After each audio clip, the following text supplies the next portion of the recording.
The Walking With series is an interesting case when it comes to its style. Interesting because it completely changed about halfway through its run. In the beginning, the series was Planet Earth with dinosaurs, showcasing nature as it really was, and educating its audience on all sorts of prehistoric creatures without the need of gratuitous action. They were simple stories about dinosaurs and mammals going about their everyday lives. These documentaries were, and still are, loved to this very day, and are put on a pedestal as some of the greatest prehistoric creature documentaries ever made. Then in the latter half, the series went for a much more action-oriented style, with more focus on telling fast-paced stories, but still keeping the fundamental aspects on what made the former half so enjoyable and loved by many people. These series aren't talked about nearly as much as they should be, because they have a lot of issues that plague most modern ancient creature documentaries. And sure, out of the main Walking With trilogy, I thought Walking With Monsters was the weakest, but just because it wasn't nearly as good as the others doesn't mean this change was necessarily the worst thing ever. Now, if I were to point out the exact time where the Walking With series had its major tone shift, it would be about 2002, because it was then that the Walking With series released two of its best documentaries, Chased by Dinosaurs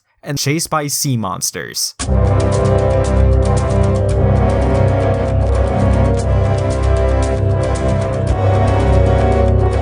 Chased by Dinosaurs and Chased by Sea Monsters are two of the biggest things that made up my dinosaur-filled childhood. These documentaries taught me about dinosaurs and many other animals that I never knew existed, and gave me my balance of entertaining dinosaur fights and educational documentary stuff. These were the installments of the Walking With series that I watched the most as a kid, and even now I tend to throw them in the DVD player whenever I'm feeling down and I want something to cheer me up. This video is going to be less of a review and more of an appreciation video for the Chased by specials, and I'm going to tell you now what exactly makes these documentaries so great to me, and hopefully you guys will learn to appreciate this series too. So without further ado, let's jump right into it and have ourselves a cracking adventure. If there would be one word to describe the Chased by specials, it would be fun. Each episode is fairly lighthearted, and while there are certainly dangers to be found within each story, they come off as just a part of the journey. A lot of this fun comes from the situations that our host puts us in. Also, yeah, there's a host in this series. That's the biggest departure I can think of when it comes to these specials and the other Walking With series. The host for these series is Nigel Marven, who appropriately is a wildlife presenter and could be most accurately described as a British Steve Irwin, and he does a fantastic job. It's obvious that he cares a whole lot about what he's doing, and he's not just doing this for a paycheck. And if you watch some of his other nature documentaries now, you can tell that he brings the same amount of enthusiasm as he does in this one. Another thing having a human host adds to the series is the scale for each animal. Having a human in each episode really shows how large or small each creature is. For example, in the second episode of Chased by Dinosaurs, Nigel is seen approaching a huge crocodile called Sarcosuchus, and you really get to see the scale of this creature against a person. And lots of other 21st century technologies are also present in this show, like cars, planes, and boats. These sorts of things really hub out these specials by having them be much more grounded in reality. I say this even though these series are all about humans interacting with dinosaurs and other prehistoric creatures. Speaking of prehistoric creatures, that's another one of my favorite things in these shows. Instead of picking the obvious prehistoric creatures to interact with, here, more obscure creatures are brought to the forefront. Chased by Dinosaurs features an absolute ton of unknown dinosaurs to the spotlight. Therizinosaurus, Argentinosaurus, and Giganotosaurus are the main dinosaurs in the first and second episodes respectively. Most of the other dinosaurs are left as background creatures that are just fun animals for Nigel to interact with. Even some of the most iconic prehistoric creatures like Velociraptor and Pteranodon are left as background creatures in these episodes. Chased by Sea Monsters takes a more Walking With Monsters approach by having a fair balance between its creatures, featuring obscure animals like the orthocone Symbospondylus and basically all the background creatures in the show, as well as its popular animals like Megalodon, Liopleurodon, the Mosasaurs, to a much lesser extent Basilosaurus, and Arachnogesus. Every animal in the show is freaking awesome, all of them getting their own little cool moments throughout the episodes of each series, whether it be the Giganotosaurus hunting the Argentinosaurus or the intense Megalodon encounter. And I feel as if this is the appropriate end to this running gag, so... Dude, every animal in this show kicks ass. Look at them smack each other. Holy frig. Being serious though, my favorites would have to boil down to the Giganotosaurus, Therizinosaurus, Giant Mosasaurus, and the Dunkleosteus. Getting into each show, they both consist of about 2 to 3 episodes respectively. Chased by Dinosaurs begins with the Giant Claw, in which Nigel searches for the Therizinosaurus, a dinosaur who is infamously known for its massive arm claws. Putting 2 and 2 together, one can only assume that Therizinosaurus would have been a huge predator that use its huge claws to yeet itself to its prey and kill it. And so Nigel spends the entire episode dodging Protoceratops in the desert, chasing feathered dinosaurs in the jungle, and eluding Asian tyrannosaurs in search of the giant claw. But as the episode goes on, more and more evidence piles on that contradicts his viewpoint by having both herbivore dung and herbivore teeth show up in giant claw looking locations. And then by the episode's end, it's revealed to be a bird as big as a battleship. Nah, I'm joking. It actually looks like this! I know it looks weird, but I can't help to love this guy. He just looks so cool, in a very, very weird way. And after fighting a Tarbosaurus, the Asian cousin to the T-Rex, it is revealed that the giant claw is actually a herbivore, using its big claws to shove plants into its mouth. The episode comes to an end with Nigel going up to touch one of the Therizinosaurs, with the results that you'd expect it to have. I really like this episode. I like the mystery that it builds up on what the giant claw actually is, and how the twist at the end for it being a herbivore rather than a carnivore. It's a very simple twist, and while it doesn't hold up on future rewatches, it's still a lot of fun. And this special is just as fun as the ending is, with Nigel dodging a colony of Protoceratops with a flag, chasing little feathered dinosaurs called Mononicus in the jungle, and being chased by velociraptors. Overall, it's a pretty good start to the Chase by specials. The second episode is Land of Giants, in which Nigel travels back to early Cretaceous Argentina to witness a hunt between the massive predator Giganotosaurus and the titanic herbivore Argentinosaurus. Along the way, we come face to face with the monster crocodile Sarcosuchus and soar through the skies with a flock of pteranodons. I personally like this episode more than the last one. I find it to be a lot more entertaining, and I also find a lot of the creatures within the episode to be much more interesting. The two main creatures we get in the episode are Argentinosaurus and Giganotosaurus. The Argentinosaurus is pretty cool. I mean, one of the biggest dinosaurs to ever live is probably one of the biggest flexes ever. And yes, that pun was intended. Going alongside one of the biggest dinosaurs ever, we have one of the biggest predators ever, with the appropriately named Giganotosaurus. And I love this guy. I love the colors, I love the model, I love the sounds these guys make, but I especially love their build-up. With Nigel coming back to his camp only to have it be torn to shreds by some unseen predator, only leaving behind a giant tooth as evidence. Nigel then goes searching for the creature, finding its massive footprints in the dirt, but soon a massive commotion in the forest leads him to an injured iguanodon as evidence of the predator's presence. And not that much farther away does Nigel finally meet this mystery carnivore, with a dead iguanodon in tow. It's pretty good stuff. Other animals include the Sarcosuchus, a 40-foot-long crocodile cousin that inhabits the lake that the Argentinosaurus are going to, and different kinds of pterosaurs, like the Pteranodon and Walking With Dinosaurs' very own Ornithochirus, which Nigel meets while he scouts out the Argentinosaur herd, and one of my favorite musical cues from the entire episode. But the end of the episode is where everything comes to the forefront, with the Giganotosaurus hunting the Argentinosaurus, which is unlike any hunt from the Walking With series. Whereas hunts in the series would usually have quick pursuits between predator and prey, barely going over a minute, with the only exception I can think of prior being the Diplodocus hunt from the Battle of the Big Al. Here, as Nigel states, "But what I was about to witness would be nothing like the explosive pursuits of lions hunting zebras. This kill would be far from quick."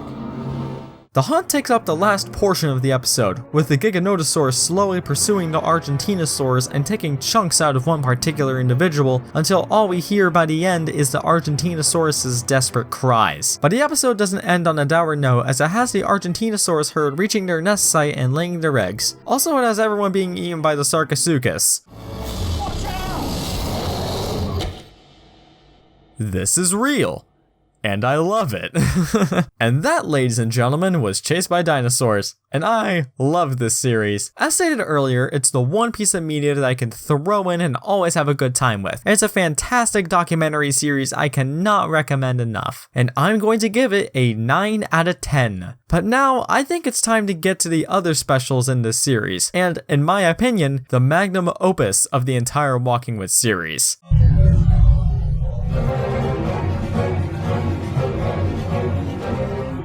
Taking the concept that Chased by Dinosaurs introduced, Chased by Sea Monsters came back and improved upon it. Instead of being a few specials revolving around prehistoric sea creatures, Chased by Sea Monsters is instead a trilogy of 3 episodes that count down the 7 most dangerous creatures to ever swim the seas, with each creature he meets being bigger and nastier than the last. Which is a pretty cool idea for a documentary series. Just like Chased by Dinosaurs, Nigel Marvin takes the lead as the special's host, having him interact with all the creatures, and just like before, he's as likable as usual, always having enthusiasm for whatever creature he's talking about. Some other similarities to Chased by Dinosaurs include the presence of a camera crew, and whereas in Dinosaurs the crew was mostly relegated to the background, only having minor speaking roles if any, here the crew is actually a fairly prominent part of the show, with them actually deciding on what should happen a couple times. Another aspect is bringing in 21st century technology, this time having a boat called the Ancient Mariner acting as sort of a base of operations for the series. Other than that though, Chased by Sea Monsters is a pretty different show from Chased by Dinosaurs, the biggest difference being the countdown style that it goes for. Each of the 7 seas that are talked about have their own unique look and color, whether it be the dark purples of the Devonian, the murky greens of the Pliocene, or to the saturated reds of the Cretaceous. The 3 episodes also do a great job of having each creature properly set up and having their own time to shine. So, let's talk about them. Episode 1, Dangerous Seas, focuses on the 7th, 6th, and 5th most dangerous seas, those being the Ordovician, the Triassic, and the Devonian respectively. The Ordovician is a pretty cool setting where the world feels entirely alien with no land life at all, including plants, forcing everyone to breathe a special air mix so they don't get sick. This segment has 2 primary sea monsters, the first being Arachnid Jesus, who are just as awesome as ever, with their arms being covered in spikes which slice both through their prey and Nigel's leg. The other monster is the giant Orthocone, who literally eats Arachnid Jesus, and Nigel hitches a ride on one of these bad boys as the conclusion. Not a bad way to start off the series at all, with some pretty cool creepy crawlies for sure. The Triassic features sea reptiles as their primary monsters, including the Nothosaur, a strange aquatic lizard that Nigel also hitches a ride on, Tanystropheus, which I can only describe as a lizard version of Executor's Alolan form, and the main monster, Symbospondylus, a giant ichthyosaur relative who has a badass guitar riff accompanying him. I have no idea who decided to make that his theme, but whoever you are, here's my thanks. The final segment takes us to the Devonian, otherwise known as the Age of Giant Armored Fish. And a giant armored fish is who takes the center stage in this segment in the form of a Dunkleosteus, one of my personal favorite prehistoric creatures ever. The way this thing looks makes it like some sort of sea dragon that is covered in armor, and it's just so cool. It also gets extra points for having one of my top 3 favorite scenes in the entire Walking With series.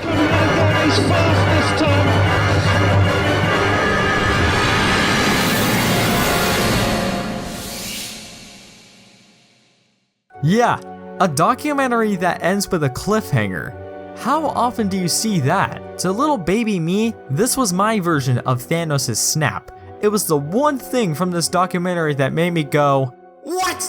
Fortunately though, the very beginning of the second episode, Into the Jaws of Death, begins where Dangerous Seas left off, where the Dunkleosteus slams his head into the cage and Nigel finally giving the dunk its bait and simultaneously giving us this documentary's version of child murder. This segment is also one I consider one of my favorites, obviously for the cliffhanger, but also because it's just a lot of fun to watch. It also introduces a mainstay for the show, a round shark cage, which Nigel dives into so that the Dunkleosteus can attack him. Jumping from the 5th to the 4th most dangerous sea, we have the Eocene with its different kinds of mammals, the main one being the Walking With Beasts returnee Basilosaurus. Other mammals that appear in this segment include the Dorodon, another Walking With Beasts returnee, and Newbie Arsinotherium, a strange rhino-looking elephant relative that lives just like a hippo. The standout of this segment though is the Basilosaurus, her model being the same one as from Walking With Beasts, which is always a plus. I also really like how the team have to lure in the Basilosaurus. They attract the whale by recording other whale calls and replaying them back into the ocean, which is how many people attract whales today. It becomes hazardous though as the Basilosaurus tries to eat the speaker, and even doing that by the segment's end. The third and final segment for this episode takes us to the Pliocene to encounter the most famous prehistoric sea monster of all time,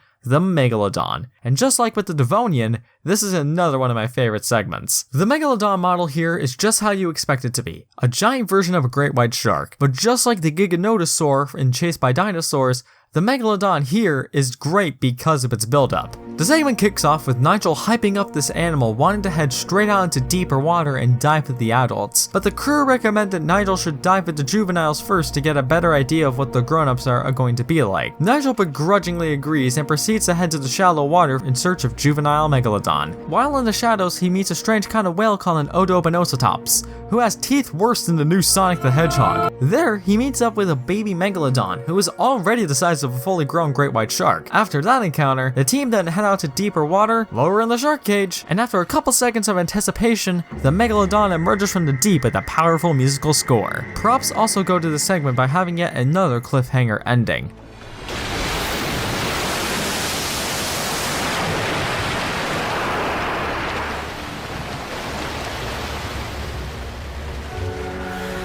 No joke, when I was little, I actually thought Nigel was eaten by the Megalodon whenever I saw this part. This is immediately followed up upon in episode 3, To Hell and Back, where Nigel gets out of the water and puts a shark cam onto the Megalodon so we can see how the shark hunts. And we actually do see how it hunts, by yeeting itself upwards and delivering a devastating bite to its prey. And ladies and gentlemen, we have officially upgraded from child murder to regular murder. The Jurassic period is up next with another returnee from the Walking With series, Pleurodon, and one of the most suspenseful parts of the entire show, where Nigel free dives into a feeding frenzy of Pleurodon as they chow down on a massive fish called Leadsichthys. The lighting and music really make this moment as scary as it can possibly be, even with one of the reptiles lunging at Nigel, but thankfully, with a device called a smell suit, he escapes just narrowly. The segment also features the supporting roles from the previously mentioned Leadsichthys, a marine crocodile called Metriorhynchus, and a type of horned shark called Hybotus, in which the two smaller predators gang up on a sick Leadsichthys in the beginning. The final segment, and the most dangerous sea ever, takes us to the Cretaceous, where we meet the giant mosasaur, the sea monster that triumphs over them all. So dangerous, in fact, that Nigel can't afford to get in the water at all, in the ocean that he nicknames Hell's Aquarium. These waters are teeming with other predators, including Xiphactinus, a fish with a face only a mother can love, many kinds of sharks, and even smaller coastal mosasaurs. Once the team heads out into the deeper water,